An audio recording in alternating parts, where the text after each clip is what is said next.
Good afternoon, it's James here from Totally Wild UK.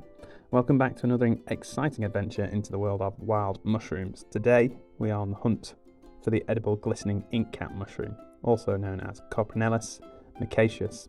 It's often found growing in massive clusters on dead or decaying wood. It can sometimes look like the ones I found that it's grown out of the grass, but it's most likely there's some dead wood under the grass or there's some sort of root system it's grown out.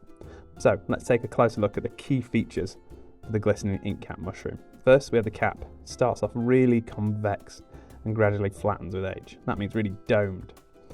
It has a distinct caramel chestnut colour. It's adorned with these tiny mica that give it this glistening appearance, hence its name, the glistening InkCap.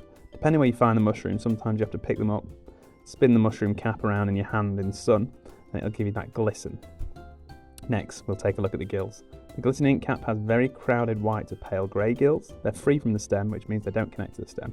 And these gills start off white and turn black as they liquefy or deliquesce on the mushroom as it matures. This is one of the unique characteristics. It's where the InkCaps get their name InkCap from.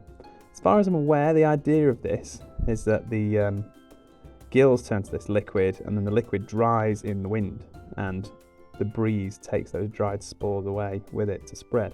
Possibly not the most effective way of spreading spores, but it must work because I see this mushroom all the time everywhere. Moving on to the stem. It's usually slender, hollow, about 4 to 8 centimetres tall. The colour can vary from whitish to slight pale yellow. When foraging for any mushroom, it's crucial that we're aware of potential lookalikes. So let's think about this one. One of the common lookalikes for the glistening InkCap is something called the common InkCap, Coprinellus artementaria. While it shares some similarities, such as the gills turn into a black mush, one of the key differences is the common InkCap has a larger, paler cap and it lacks those glistening mica flakes. It's important to know because the glistening InkCap, we class it as an edible, good edible, but the common InkCap should be avoided. Especially, it can cause quite dramatic reactions if you eat it and consume alcohol. So if you have it in your dinner and have a pint of beer with it, you're more than likely going to be vomiting and have diarrhea. From a food point of view, the glistening InkCap has very little nutritional value, but it can be used when it's young. So we fry it up amongst other wild mushrooms and it really bulks out a dish, which is quite nice. However, there's a nice way you can use it.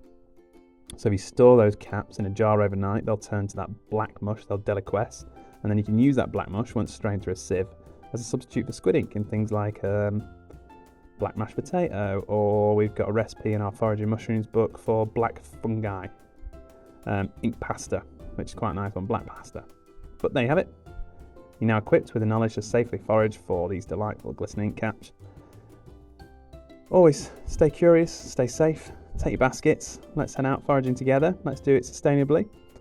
And that's it, happy foraging, glistening InkCaps.